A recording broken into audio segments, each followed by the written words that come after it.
mudah yang bisa kita yang bisa kita tangani untuk siswa tersebut agar setidaknya tidak jomplang gitu Bu, selain berkolaborasi dengan orang tua gitu Ibu. Jadi pertanyaannya, untuk mentransfer ilmu pada siswa tersebut yang memiliki, bisa dikatakan memiliki kebutuhan khusus, itu bagaimana Bu Ali? Kita sebagai guru biasa yang punya kapasitas terbatas untuk menangani siswa tersebut, begitu. Terima kasih Bu Ali. Yang lebih banyak, lebih umum, monggo barangkali yang lebih senior bisa memberikan arahannya kepada kami junior-junior. Adakah?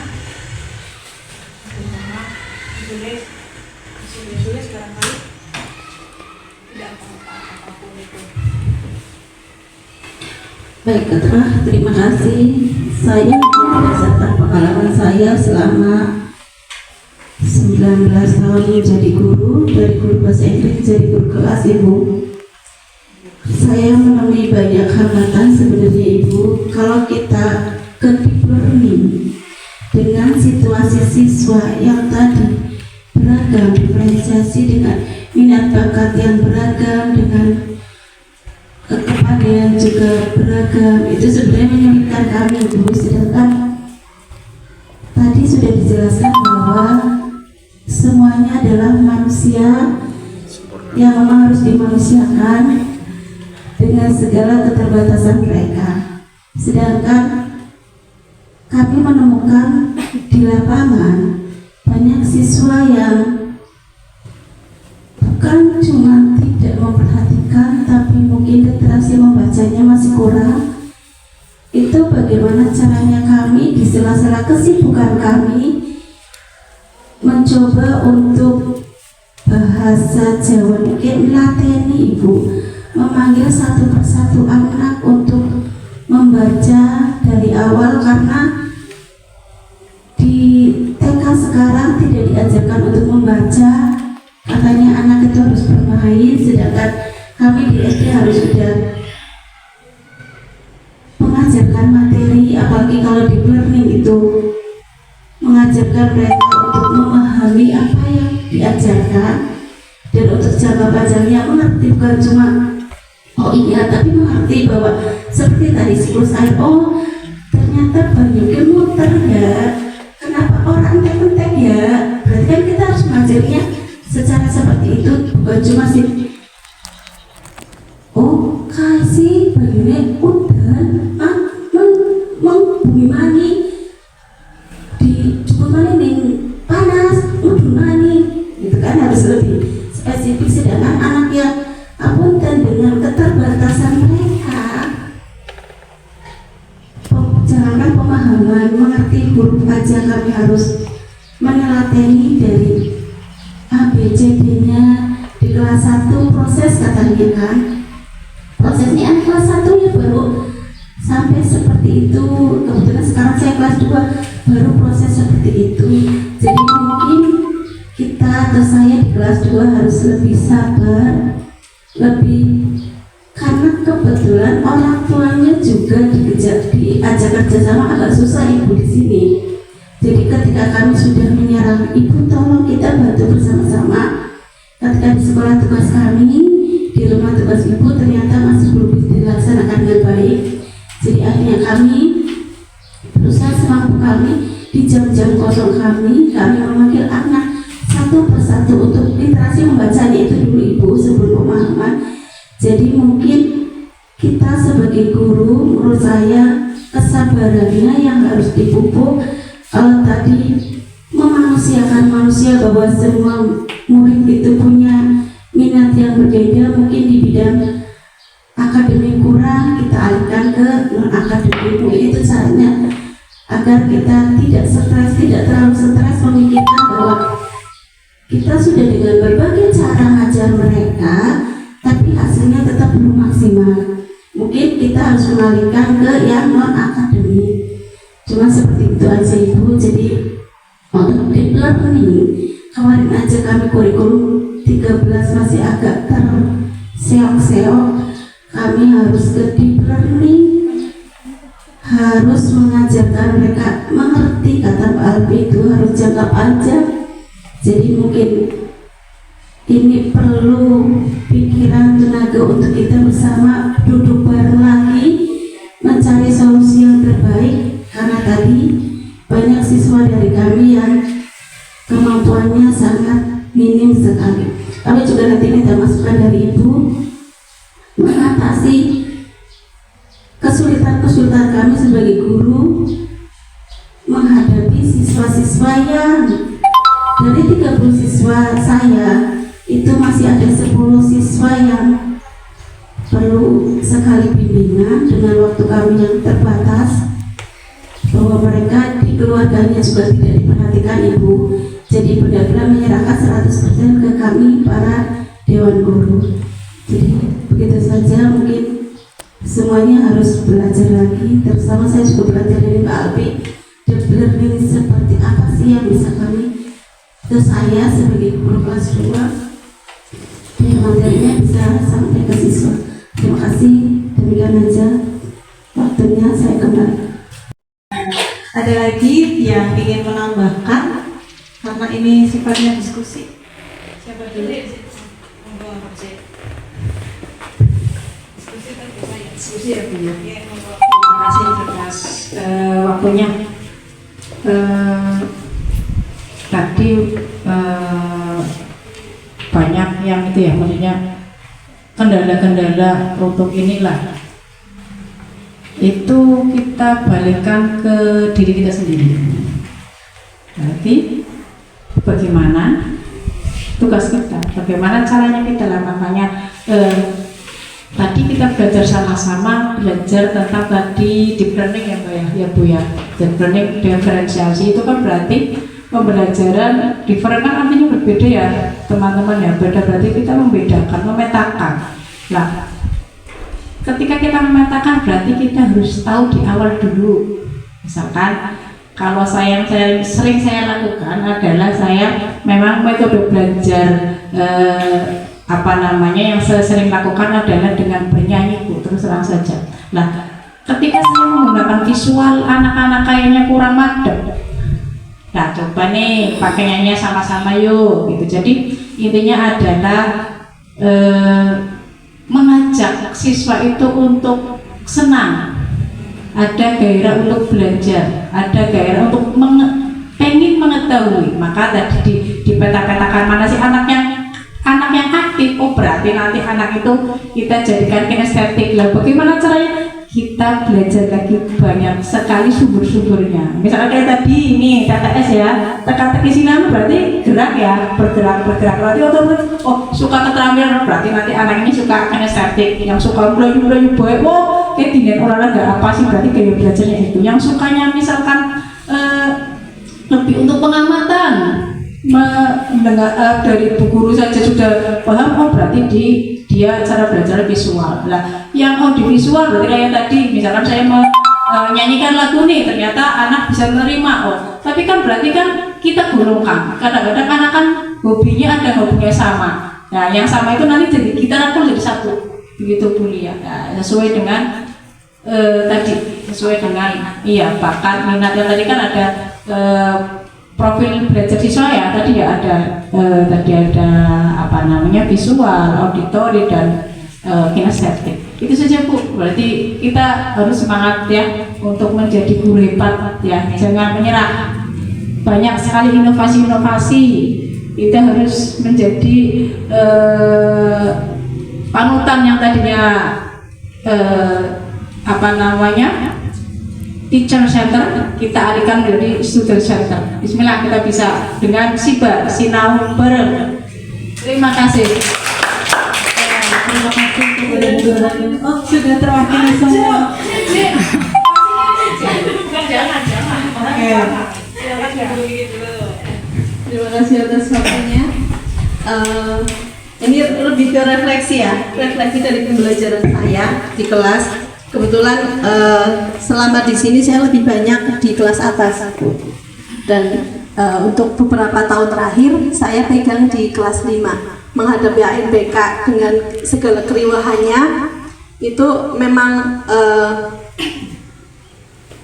dari kenaikan kelas 4 ke kelas 5 itu saya sendiri merasa berat.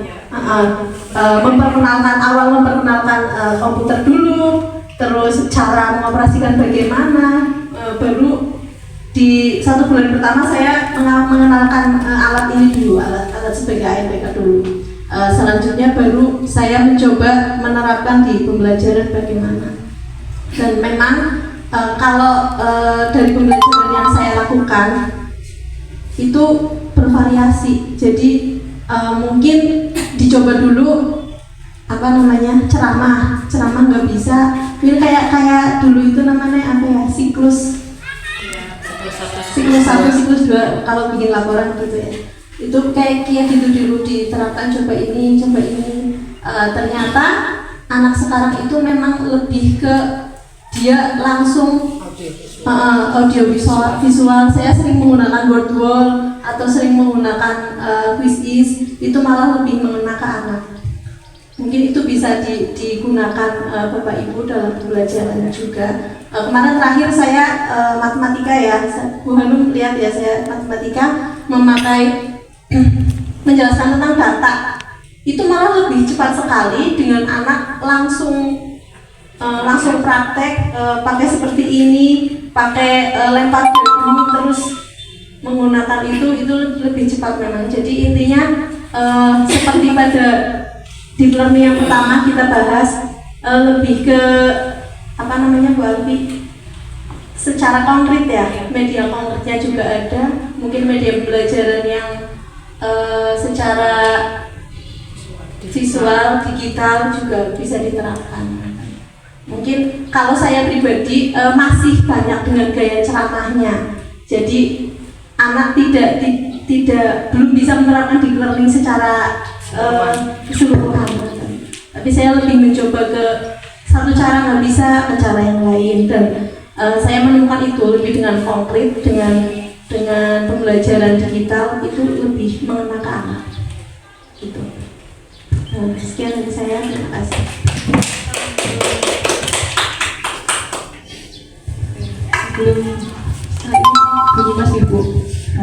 Sebelum saya kembalikan ke Bunyimas, saya ini sebetulnya juga muridnya siapa, Bu Guru Hanum juga. Ketika Bu Guru Hanum menjadi calon guru penggerak saat itu, saya adalah kameramennya. Kameramen otomatis harus menyorot dan mengikuti pembelajaran secara terus-menerus sampai dari awal sampai akhir gitu Bu. Dan saya memahami pembelajaran diferensiasi itu pertama kali dari beliau. Jadi bukan dari deep learning yang sekarang, tapi pertama kali saya belajar diferensiasi itu dari beliau gitu. Beliau guru saya juga. Terima kasih ya Bu Guru Hanum atas ilmunya. Oke. Sebagaimana yang Bu Sulis juga katakan, sabar, guru itu sabar ya Bu Sulis, sing jembar atine, sing jembar dadane. Tapi juga harus semangat belajar, tidak harus belajar itu tidak hanya tentang materi yang akan diberikan, tapi juga tentang perkembangan zaman supaya kita juga berjalan sesuai dengan jalurnya anak-anak, karena kita mendampingi anak-anak sekarang. Meskipun nanti besok anak-anak yang bocah sing nganggone kode AI gawe game, mungkin kita pun harus belajar. Walaupun saya sendiri mungkin saya nggak nyampe situ otaknya, belum sampai, ya kan? Ya, ada yang membuat AI, ada yang membuat kode-kode khusus, coding. Sekarang kan sudah ada sendiri. Anak-anak sekarang itu perkembangannya sudah berbeda dengan yang dulu. Jadi memang sebaiknya kita mempelajari pembelajaran dengan deep learning. Kita pelajari dan budayakan, tidak serta-merta wajib setiap hari. Itu pun kalau bisa kan memang setiap hari. Dan diferensiasi dan deep learning itu bukan satu kesatuan ya. Pendekatan atau strategi diferensiasi itu hanyalah sebuah strategi guru. Caranya guru, mobilnya caranya itu, transportasinya. Dan deep learning itu tujuannya berbeda-beda, tapi tujuannya supaya masuk ke otaknya anak, ya mindfulnya, terus menulis tadi meaningful dan joyful gitu. Sekian dari saya kembalikan ke ibunya Mas dulu ya. Saya tutup dulu dengan kata-kata, bukan tadi kata-kata enggak, yang sebelumnya Bu Guru Kiki. Kita belajar hal yang sama atau topik yang sama, tapi kita tidak dipaksa menempuh jalan yang sama, dan hasil kita pun tidak harus seragam. Itulah yang namanya pembelajaran berdiferensiasi. Terima kasih atas perhatiannya. Wabillahi taufiq wal hidayah. Wassalamualaikum warahmatullahi wabarakatuh. Waalaikumsalam. Terima kasih Bu Fia yang sudah menyampaikan hasil dengan mengikuti Zoom, sudah didiseminasikan kepada teman-teman, yaitu tentang pembelajaran diferensiasi yang sesuai dengan deep learning ya, sesuai dengan pendekatan deep learning. Kita tahu bahwa pendekatan deep learning itu merupakan suatu pembelajaran yang mendalam. Mungkin kalau dulu kita hanya ceramah, saat ini deep learning ini mengajak supaya siswa bisa lebih kritis dalam pembelajaran tersebut. Tadi bisa dengan diajak praktek langsung, ya. Praktek langsung anak ini, mencoba langsung. Tadi ada siklus hujan mungkin ya, tadi siklus air. Tidak hanya menyampaikan anak-anak seperti ini, tadi Bu Titin ngomong seperti itu, ya memang tidak seperti itu. Kita juga harus praktek langsung, bisa dengan cara gampang. Bodoh banyu, kayak si tutup sih ya. Kan menguap ya, kan kena sinar berarti kena panas menguap, mengembun di atas tutupnya, lama-lama tutup airnya jatuh lagi. Nah itu contoh sederhana ya. Nah lalu disampaikan hujan juga seperti itu. Nah dengan seperti itu anak lebih lebih lama mengingat, sampai besar dia kemutan ya. Oh dulu Bu Guru Kiki dimarahi seperti ini, ingat. Tapi sejen karo anak-anak coba buka halaman sekian, dibaca. Sudah anak dibaca, dicatat ya. Tadi sudah dicari kata-kata yang sukar, misalnya seperti itu. Kelalen catatannya hilang ya wis balen. Anak tidak hanya anak, kita orang tua saja iya kok ya. Kalau hanya seperti itu lupa kita juga, apalagi saya sudah tua itu cepat lupa. Tapi kalau mencoba langsung, oh iya ya, kayak tahu nyoba seperti ini, ingat sampai besar juga, sampai dewasa dia akan tetap ingat.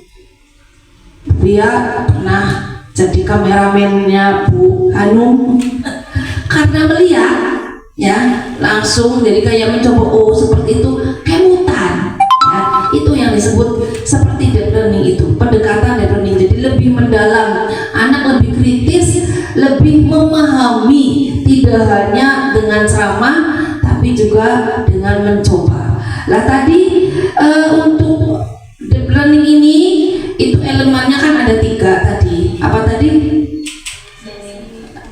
Apa? Mindful, dan joyful. Mindful itu berkesadaran. Jadi ini membangun kesadaran siswa ya di lingkungan belajarnya, supaya anak ini, oh iya saya ini harus belajar seperti ini. Jadi dibangun dulu kesadarannya, motivasi dulu, persepsinya lah ya, persepsinya, supaya anak ini siap untuk belajar. Bagaimana caranya? Itu dengan yang namanya mindful. Kemudian meaningful, berarti bermakna. Ini membuat pembelajaran ini relevan dengan hal-hal yang akan kita pelajari, bermakna ya. Bagi siswa juga, oh ternyata Bu Guru marahi ini supaya seperti ini ya. Kemudian joyful, artinya menggembirakan, harus membawa siswa supaya senang belajar, jangan boseni lah agar diulang bu guru hanung ngantuk sukan melu pelajaran. Anak belum belajar disungkan. Saya ingat anak saya waktu sekolah di STM, saya sering di WA oleh bu gurunya, Bu, sewu, Mas Rizky kok nggak hadir, nggak ada loh, kemana? Saya langsung ke sana, dulu kan belum pakai pincer ya, langsung ke sekolahnya di Tegal sih, di SMK Muhammadiyah Tegal. Saya langsung ke sana. Tak kira anak saya memang bandel gitu, pergi kemana, ternyata apa? Tidur di warung bubur kacang di sekolah. Sekolah kan ada warung bubur kacang, dia tidur. Tak bangunin, kok tidur, tinggal ikut pelajaran. Lah mana sih ibu, pelajaran sejarah gurunya ngantuki. Dia nggak mau, kalau sejarah mesti dia keluar, apa nggak mau mengikuti. Jari teman-temannya juga iya banyak, jadi wong bocah STM ya, tinggal bisa dihitung tinggal berapa anak yang ada di kelas. Ternyata memang gurunya tidak disukai oleh anak, mulanya kayak ngantuk ceramah terus urung-urung naik tugas orang maksudnya nggak dijelaskan, tahu-tahu naik ngasih tugas.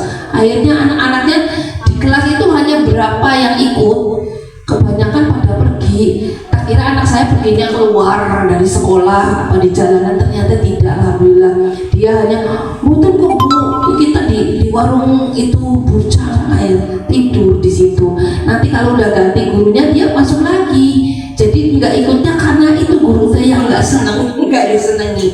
Jadi kita jangan sampai seperti itu, jangan sampai tidak disukai oleh siswa karena pembelajarannya tidak menyenangkan. Lah sekarang kita belajar melaksanakan pembelajaran berdiferensiasi. Apa itu berdiferensiasi? Pembelajarannya tidak semua disamakan ya. Itu ada implementasi deep learning dalam diferensiasi itu. Yang pertama tadi konten, materi. Berarti guru harus memberikan atau menyediakan materi pembelajaran yang beragam di kelas tersebut, karena masing-masing siswa berbeda-beda. Bisa ngerti beragamnya dari mana? Awalnya guru memberikan asesmen awal dulu, melihat kemampuan masing-masing siswa. Oh ternyata si A senangnya seperti ini, si B harus seperti ini. Jadi melihatnya dari asesmen awal. Nah kemudian baru kita memberikan materi pembelajaran yang beragam sesuai dengan minat siswa, sesuai dengan tingkat kesiapan dan minat siswa. Nah, bukan berarti materinya berbeda-beda, topiknya sama ya, tapi materi yang diberikan mungkin beragam ya. Kemudian ada lagi diferensiasi proses. Proses itu berarti caranya, metode pembelajarannya. Dalam memberikan metode, kita dengan gaya belajar siswa yang berbeda-beda. Mungkin si A senangnya karena nonton video, si B senangnya diskusi, si C senangnya mungkin diberi studi kasus ya, bisa. Si C senangnya dengan permainan. Nah itu bisa dikelompok-kelompokkan seperti itu. Akhirnya terlihat rame. Si C lihat video, si C lihat permainan, si C diskusi, studi kasus dan lain sebagainya. Itu sesuai dengan minatnya masing-masing tadi, karena sudah di asesmen tadi ya, guru sudah tahu. Kemudian produknya, diferensiasi produk itu memberikan kesempatan kepada siswa untuk menunjukkan pemahamannya sewaktu pembelajaran itu. Apa hasilnya melalui berbagai bentuk, seperti misalnya mempresentasikan atau laporan, atau apalagi misalnya produk kreatif, misalnya membuat apa. Bu guru, saya tadi hasilnya seperti ini. Bu guru, kelompok saya mau laporan, silakan. Bu guru, saya mau presentasi jangan beranggapan kalau pakai ini itu harus SMA ke atas. Sekarang SD aja harus ya diwarai. Barangkali presentasi seperti ini ya, anak dicoba seperti itu boleh. Nah, itu produknya siswa setelah belajar. Jadi 3 elemen itu dalam berdiferensiasi harus dilaksanakan. Nah, sekarang apa sih hubungannya deep learning dengan pembelajaran berdiferensiasi? Hubungannya apa?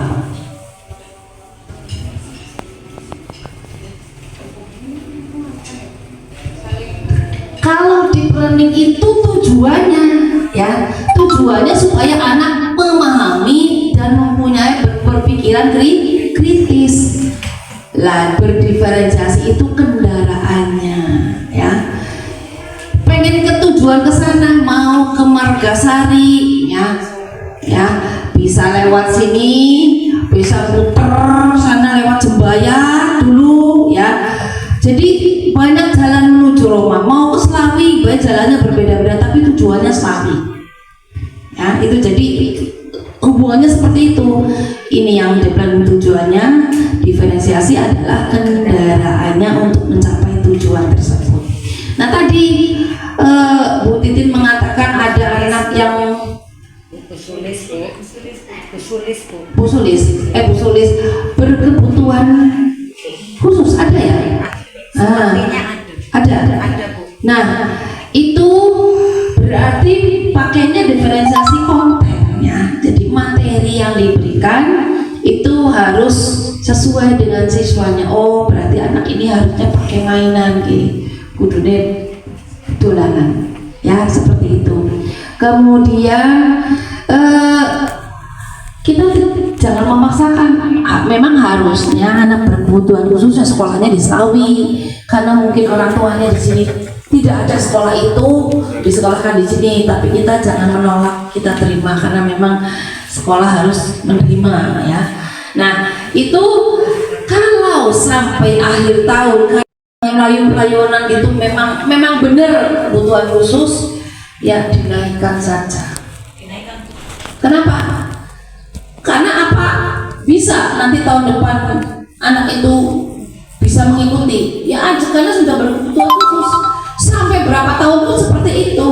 Wis agak-agak peragak mana naikkan terus. Tapi jika memang anak itu tidak berkebutuhan khusus dan memang misalnya kelas 3 atau kelas 4 kok belum bisa baca babar belas, anaknya anak normal, silahkan tidak naik, tapi dengan syarat memberikan surat perjanjian dengan orang tuanya dipanggil. Biasanya kan agar orang naik kan orang tuanya jengkel ya, diberi pengertian dulu, Bu, Pak, saya Bu putranya jenengan masa kamu kelas 4 kok orang pintar apa-apa, huruf orang ngerti, nulisnya orang bisa, mau agar ujian orang bisa apa-apa. Jadi dicoba lagi ya, setahun lagi kelas 3. Nah, kalau mereka sudah mau tanda tangan surat perjanjian, barangkali di tengah-tengah sekarang tuh kalau apa-apa kan lapor bupati, ya kita senjatanya pakai surat perjanjian bahwa orang tua itu mengikhlaskan anaknya mengulang lagi di kelas tersebut karena memang belum bisa. Sebab memang Pak, Bu, kalau putranya jenengan ikut terus sampai kelas 6, kok kelas 6 orang pinter jawab primer, lulus ujiannya ya, nggak bisa lulus.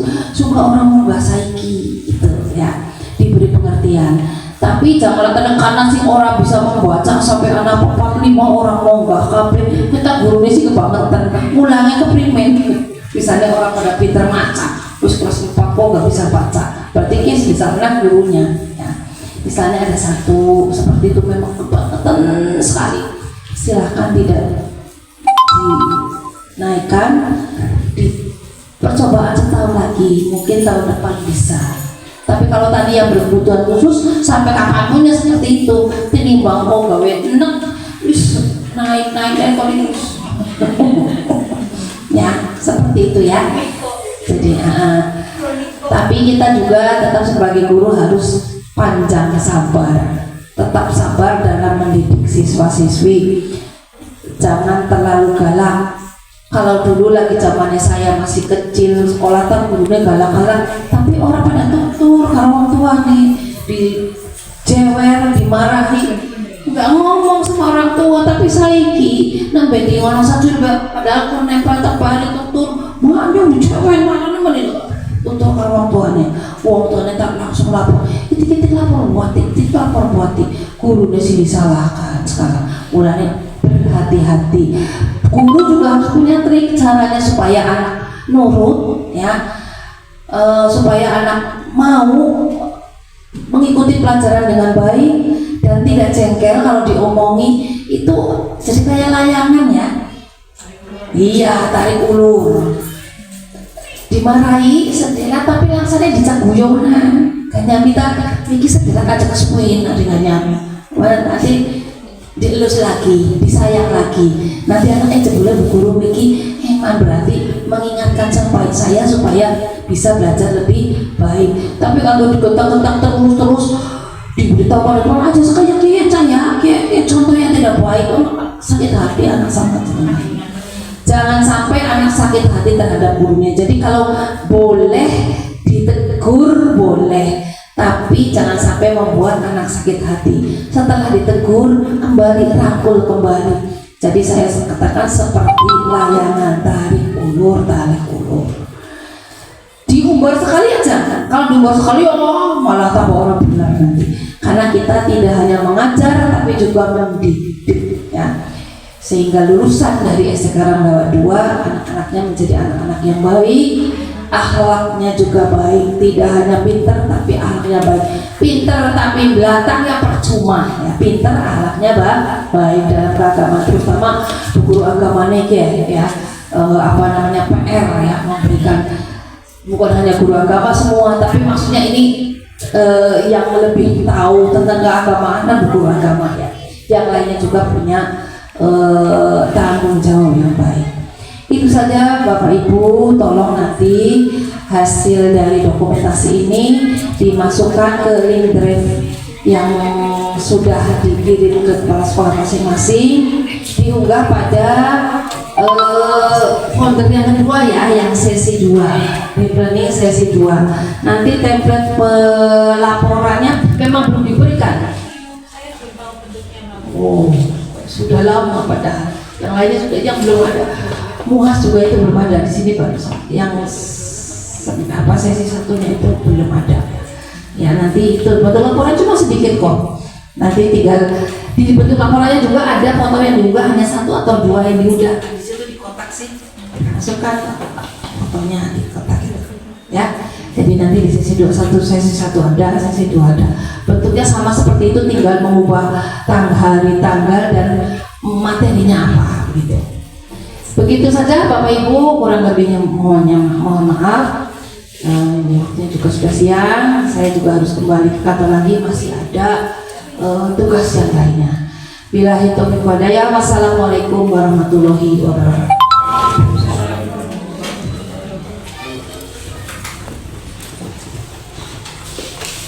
Terima kasih atas wejangan-wejangannya ya Ibu. Sangat bermanfaat sekali bagi kami karena kita sebagai manusia itu pasti terkadang iya ya ternyata ini ya itu. Makanya itulah tujuan kita sama-sama belajar, jadi kita sama-sama tahu. Matur nuwun Ibu, jazakillah. Bapak Ibu, serangkaian acara tadi sudah kita laksanakan bersama-sama dan alhamdulillah berjalan dengan lancar, tidak ada kendala apapun. Itu adalah merupakan salah satu nikmat dari Allah. Mari kita akhiri dengan bersama-sama membaca hamdalah. Alhamdulillahirabbil alamin. Kami sebagai mandu mohon maaf barangkali dalam penyampaian terdapat tutur kata yang tidak mengenakan dan sebagainya. Mohon dimaafkan. Assalamualaikum warahmatullahi wabarakatuh.